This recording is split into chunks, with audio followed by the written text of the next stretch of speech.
Bonjour tout le monde, donc je reviens aujourd'hui pour vous tourner la vidéo sur mon accouchement. Et oui, je suis toujours à l'hôpital au moment où je vous tourne cette vidéo parce que j'ai le temps de le faire. Du coup je le fais maintenant parce que j'ai surtout vachement peur d'oublier tout ce qui s'est passé depuis maintenant. Ça fait 3 jours que j'ai accouché, ouais. Donc ça fait 4 jours en fait que le travail entre guillemets a commencé. Et voilà, j'ai pas envie d'oublier certains détails parce que j'ai l'impression que je vais oublier beaucoup de choses pour cet événement-là. Je sais pas pourquoi, parce qu'en fait c'était très bizarre. Disons que ça s'est passé d'une façon très bizarre en fait. Un peu l'ensemble de l'accouchement et de la fin de grossesse. Donc on va commencer tout simplement par la journée de vendredi.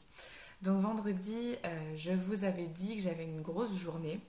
Et en fait, parce que j'avais passé une écho 2 jours avant, donc le mercredi, avec mon patron qui avait vérifié les mensurations du bébé pour vérifier qu'il y avait bien de la macrosomie en fait. Ça veut dire que le bébé est gros et qu'il y a un risque qu'à l'accouchement il soit très gros. Et donc il faut vérifier à 35-36 semaines, voir quelles sont ces mensurations pour avoir une idée si on doit déclencher ou si on continue jusqu'à la fin ou s'il y a quelque chose à faire tout simplement. Donc il me fait l'écho et à la fin de l'écho il me dit bon vous avez donc un bébé qui pour moi a 3 semaines de plus quoi.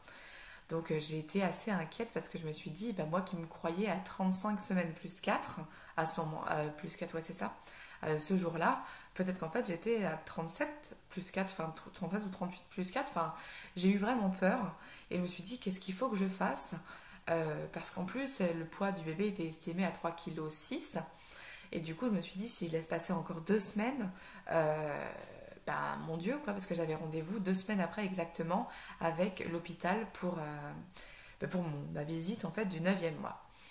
Et alors, du coup, le médecin m'a dit, si vous voulez, le mieux à faire, c'est d'aller les voir aux urgences d'ici 2 jours. Et vous leur dites que pour vous, votre ventre est très lourd, tous les symptômes que je lui avais donnés, en fait, que vous vous inquiétez pour votre diabète.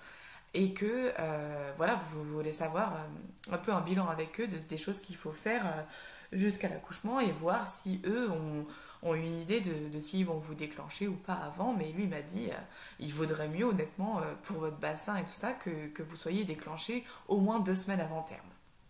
Donc c'est ce que j'ai fait. Donc j'ai programmé mercredi d'aller vendredi matin aux urgences. C'est ce que j'ai fait. Donc je suis allée les voir, je leur ai dit que j'étais extrêmement douloureuse à la mobilité. Ça veut dire que dès que je bougeais, dès que j'essayais de marcher un peu un moment, j'avais extrêmement mal au ventre, que c'était très très lourd pour moi ce ventre. Et que voilà, j'avais beaucoup de contractions en plus depuis récemment et que je voulais savoir si ça impactait sur mon col ou s'il fallait que je fasse quelque chose. Et puis de toute façon, il fallait que j'ai des conseils aussi de nutrition en urgence entre guillemets parce que j'avais un diabète qui était en train de déconner vraiment quoi sur la fin, notamment en fin de journée où ça n'avait plus ni queue ni tête et donc c'était vraiment compliqué pour moi de gérer. Donc je suis allée leur dire ça aux urgences, ils m'ont dit vous avez très bien fait de venir, on va vous mettre sous monito. Donc ils me mettent sous monito. Le monito était presque normal, sauf que j'y suis restée un peu plus d'1 heure au lieu d'une demi-heure, parce qu'il y avait des moments où ils perdaient le signal et tout ça, mais bon bref. Et ils m'ont dit à chaque fois qu'on fait un monito comme ça, qui est un peu où on a des pertes de bébés, machin et tout ça, on vous conseille de revenir le lendemain. Donc ils me disent est-ce que c'est possible pour vous de revenir demain? Donc moi le lendemain c'était le samedi, donc je leur ai dit oui, il n'y a pas de souci. Ils ont dit juste appeler avant pour savoir si on a de la place ou si on vous fait venir un peu plus tard dans la journée. Mais c'est bien que vous reveniez demain quand même, machin. Et j'ai vu une nutritionniste ce jour-là qui m'a bien dit que en fait je ne m'y prenais pas très bien pour mon diabète parce que je ne mangeais pas assez durant les repas parce qu'à force de vouloir trop bien faire, je faisais mal. Bref, du coup, je suis rentrée chez ma belle-mère pour m'occuper des enfants la journée parce qu'ils étaient du coup chez elle depuis le matin. Donc, oui, qu'est-ce que je voulais dire? Je suis restée chez elle et le soir, elle m'a raccompagnée à la gare Saint-Lazare avec Marc pour qu'on rentre à la maison. Et honnêtement, ce chemin vers la gare a été extrêmement pénible. J'ai eu très très très mal au ventre.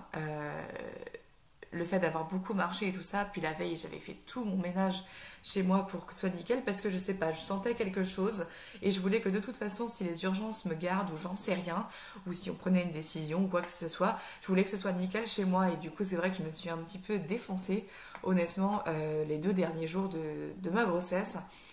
Et en fait, donc le soir, on rentre à la maison. On n'avait que notre petite puce parce que Yann était resté chez ses grands-parents pour le week-end. Et on avait notre ami Marco qui est venu dîner à la maison. Et du coup, on dîne. Tout se passe très bien. Je mange ma salade de choux comme d'habitude. Même pas eu le temps de vérifier ma dextro, donc mon diabète d'après le repas. Je commence à danser avec ma fille sur Uptown Funk de Bruno Mars. Et là, je fais des petits mouvements comme ça, et paf, j'ai perdu les os. Du coup, j'ai dit à Marc, ah, eh ben, je viens de perdre les os. Et donc il me dit, bon bah, on y va. Et du coup, je dis, non, non, on n'y va pas, il faut que je prenne une douche, il faut que je me prépare, il faut que je prenne les affaires. Donc il dit, bah attends, je vais... il faut préparer la petite aussi parce que la petite, j'allais la coucher en plus. Hein, la pauvre, elle était crevée en plus. Et donc, Marco s'en va, il rentre chez lui, le pauvre, parce qu'il devait se sentir un petit peu mal au milieu de tout ça. Mais bon, ça, du coup, c'était très marrant qu'il y ait entre guillemets, un spectateur à cet événement. Et donc, moi, j'ai pris une petite douche en fait hein, pour être à peu près fraîche, on va dire, pour aller à l'hôpital. Et Marc me dit, bon, je vais mettre dans la voiture les sacs que tu as préparés, machin et tout ça. Parce qu'en plus, on comptait le faire, mais seulement demain, en fait. Le lendemain. Et donc, je prends ma petite douche, je me rhabille, je mets le manteau de la petite et tout ça. Marc, entre-temps, avait donc mis les affaires dans la voiture. Mais moi, je continue à perdre grave de l'eau. Vraiment beaucoup plus que pour la naissance de la petite. Mais bon, j'avais aussi beaucoup d'eau. Donc voilà. Donc ensuite, on s'en va. J'appelle la mater dans le chemin en leur disant que j'arrive, que j'ai perdu les os et tout ça. Donc Marc me dépose à l'hôpital. J'ai eu beaucoup de contractions sur le chemin. Donc je me suis dit, oulala, ça a l'air d'avancer plus vite que la dernière fois. Donc je m'installe aux urgences. On me prend tout de suite en main. On m'installe dans une pièce avec un monito, tout ça. Et puis voilà, donc une première sage-femme vient me voir, elle m'ausculte et elle me dit, ah ouais, vous êtes déjà à 2. Donc je dis, oh non, moi à 2 c'est beaucoup. Donc c'est l'écartement en fait hein, du col qui commence à se dilater pour le travail. Et puis donc je reste sur mon monito et tout ça. Ensuite elle me dit, bon on va passer dans une autre salle, donc en salle de naissance. Seulement je veux pas que vous marchiez. Parce que si jamais vous marchez et que le cordon ombilical tombe dans le trou de 2 cm qu'on a d'ouverture du col, c'est pas bon pour nous. Ouais, et on veut pas que vous perdiez trop d'eau, parce que c'est l'eau qui ferait descendre le cordon en fait. Donc on me transporte en brancard dans la salle de naissance, on m'installe et tout ça. De là, on me perfuse. Moi j'ai horreur des perfusions, si vous me connaissez bien, vous le savez. Donc on me perfuse, donc là ça a commencé le début des pleurs à ce moment-là, parce que j'ai vraiment horreur de ça et que ça m'a fait penser en fait aux autres accouchements. Je me suis dit putain, enfin j'avais peur en fait, j'ai pris peur tout d'un coup, alors qu'il n'y avait pas de raison d'avoir vraiment peur, mais si, parce que je me suis dit en plus je suis même pas à 36, enfin à 36 semaines, j'allais être à 36 semaines seulement à minuit quoi.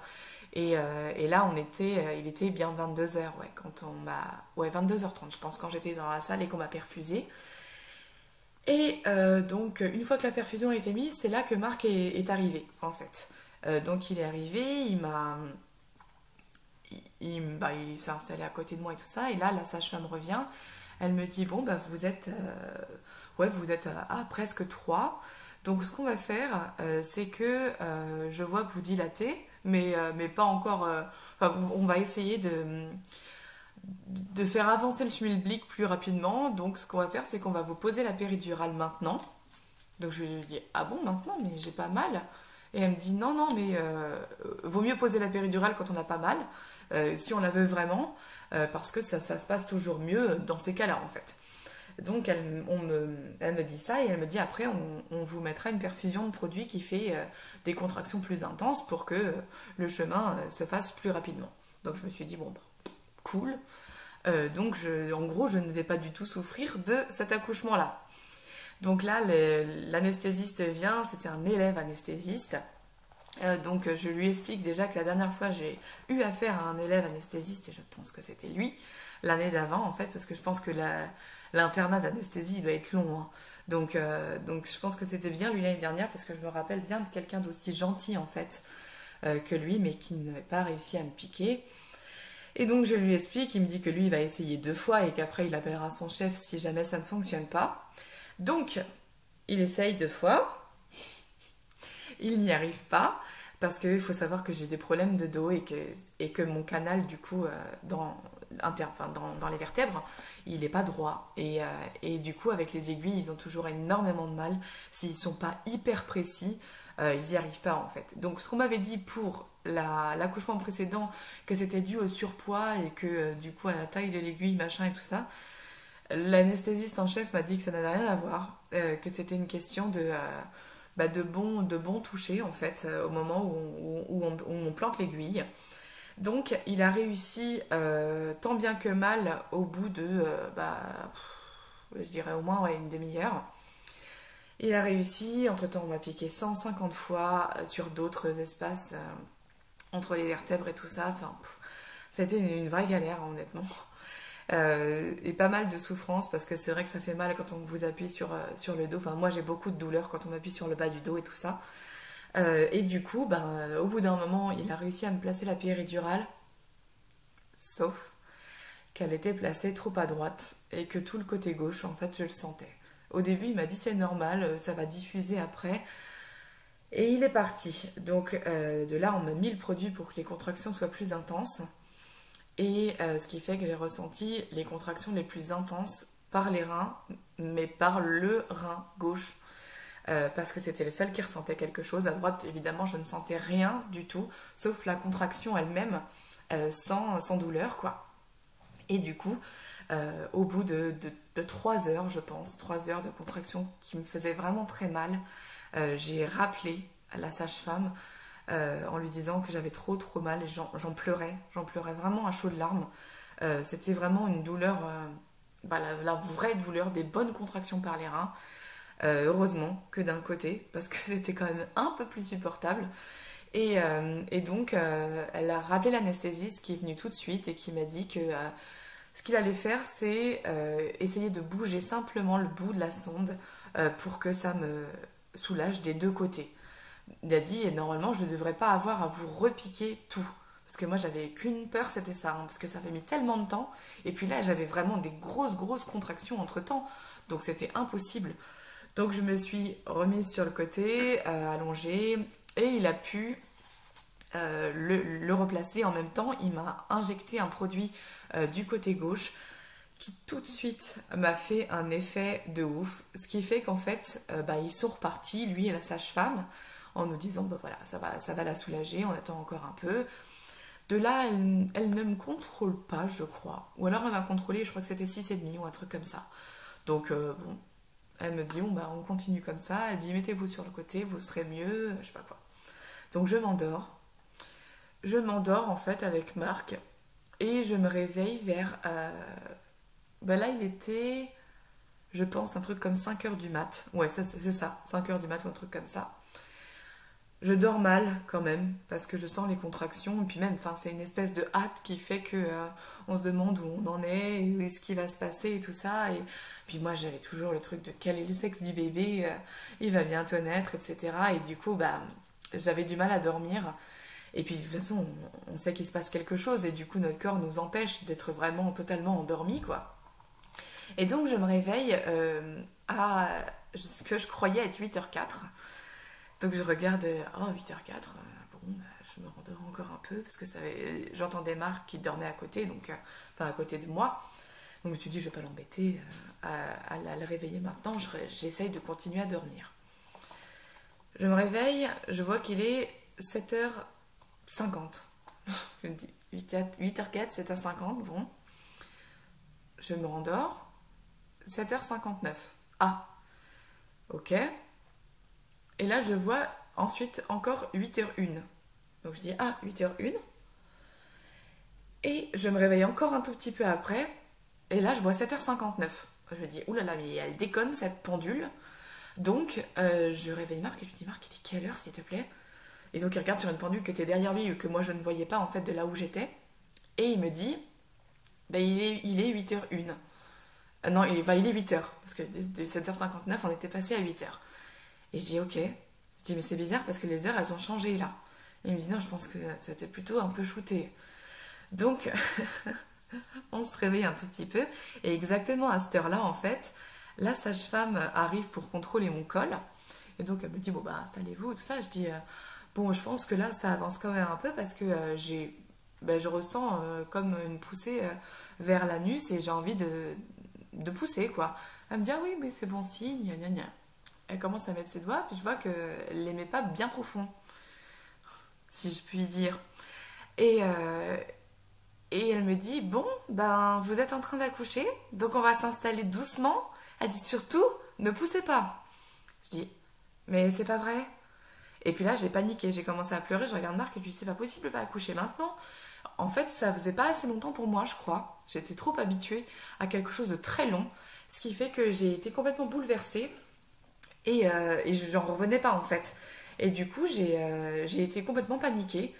Donc j'ai regardé Marc et elle lui a dit, bah, par contre là monsieur, va falloir m'aider parce que je suis toute seule. Donc s'il vous plaît, est-ce que vous pouvez me passer le chariot là? Donc il lui amène son chariot. Il prend d'abord la peine de se passer les mains à la solution hydroalcoolique là.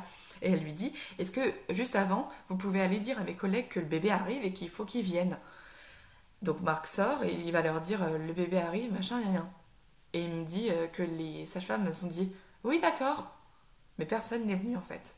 Donc il revient dans la salle et là elle lui dit, bon bah c'est moi les gants et tout. Donc il lui passe les gants. Enfin vraiment, c'était trop marrant parce que du coup il a assisté quoi. Mais il était par contre de mon côté, hein, pas du côté qu'il voyait. Et donc, elle me dit, donc ne poussez pas, ne poussez pas. Donc là, j'ai sa tête, j'attrape les épaules. Et moi, j'hallucinais. J'étais là, c'est pas possible, je ne vais pas pousser donc pendant cet accouchement. Et puis alors, elle me dit, par contre, je veux pas que vous me disiez, je veux l'attraper le bébé. Elle me dit, bah alors attrapez-le. Et donc, j'ai attrapé le bébé, je l'ai sorti comme ça. Et j'ai regardé et j'ai dit, c'est un garçon, je le savais. Et je l'ai pris contre moi. Et voilà. Je me doutais bien que j'allais pleurer, mais là c'était vraiment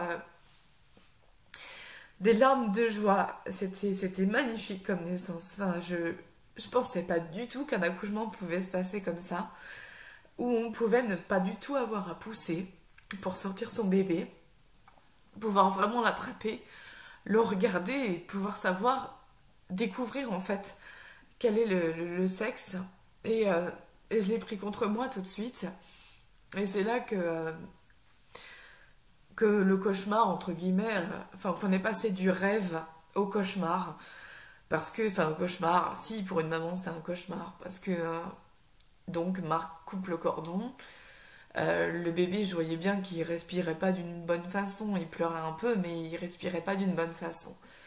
Et donc, très vite, la sage-femme est allée chercher ses collègues, je pense. J'ai pas suivi, en fait, j'étais en train de tenir mon bébé contre moi.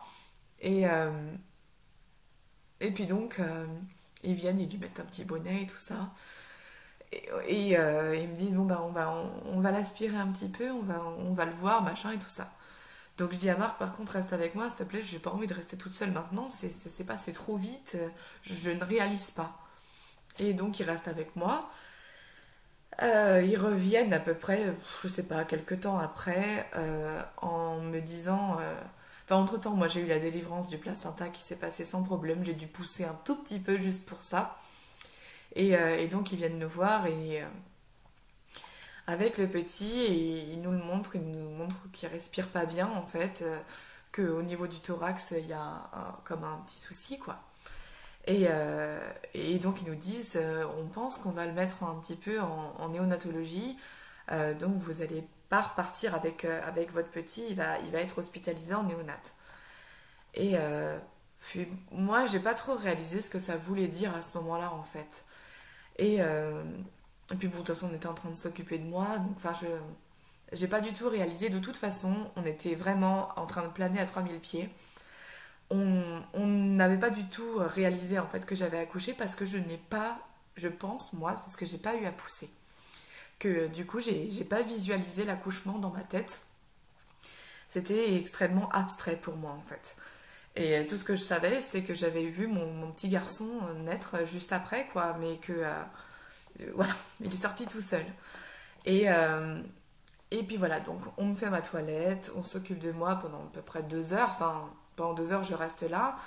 Ensuite, on nous ramène le petit, Marc fait du pot à pot avec lui, et ensuite ils ont utilisé Marc en pot à pot qui était sur un fauteuil roulant pour repartir en néonate. Donc ils sont partis en néonate. Moi, après, on m'a amené dans ma chambre, donc j'ai été dans ma chambre, Marc m'a rejointe, et, euh, et ensuite on m'a dit, bon bah maintenant si vous voulez aller voir votre bébé, on va vous y amener. Donc on m'amène en fauteuil en néonate. Et là, je vois mon bébé branché, en fait. Branché de partout. Branché du pied, branché de la main. Et puis surtout avec un masque à oxygène. Et pour moi, c'est pas ça, un bébé qui vient de naître. Et, euh, et j'ai fondu en larmes. J'ai vraiment fondu en larmes. J'ai dit à Marc, je préfère pas rester. Je préfère qu'on rentre. Donc on est remonté dans ma chambre. Euh, et puis, vous voyez, là du coup, je crois qu'on a dormi ou un truc comme ça. Enfin, Marc est parti. Il n'est pas resté ce soir-là. Non, non, il est reparti. Oui, il est reparti. Il est allé voir le petit, lui. Moi, je suis restée dans ma chambre. Ensuite, j'ai dormi. En fait, j'ai dormi de 19h30 jusqu'au lendemain matin, 6h. Ouais, c'est ça. J'ai dormi 11h, donc c'est ça. Jusqu'à 6h20, je crois. Ensuite, je me suis préparée. Et après, j'ai petit déjeuner, machin. Je suis allée voir mon petit bébé en néonate. Voilà, je vais pas vous raconter tout le séjour de la mater à partir de là. Mais j'ai eu beaucoup de mal à supporter mon bébé avec tous les appareillages. À chaque fois que j'allais le voir, je pleurais. Les 3-4 premières fois que je suis allée le voir, je repartais dans un état pas possible parce que c'est très très dur psychologiquement de voir son enfant, comme je disais, branché, pour moi branché de partout. Avec le bruit des machines et l'incertitude je sais pas, pour moi c'est symbolisation de détresse, de mort, tout cet appareillage et c'était très difficile à supporter pour une mère, d'autant que j'avais toujours pas compris que j'avais accouché en fait. Enfin, déjà on était qu'à 36 semaines, ensuite ça s'est fait trop facilement, trop simplement. Et puis voilà, au final, tout ça pour ne pas avoir mon bébé avec moi et ça a été extrêmement compliqué. Voilà, maintenant ça fait 3 jours que j'ai accouché, mon bébé va beaucoup, beaucoup, beaucoup mieux.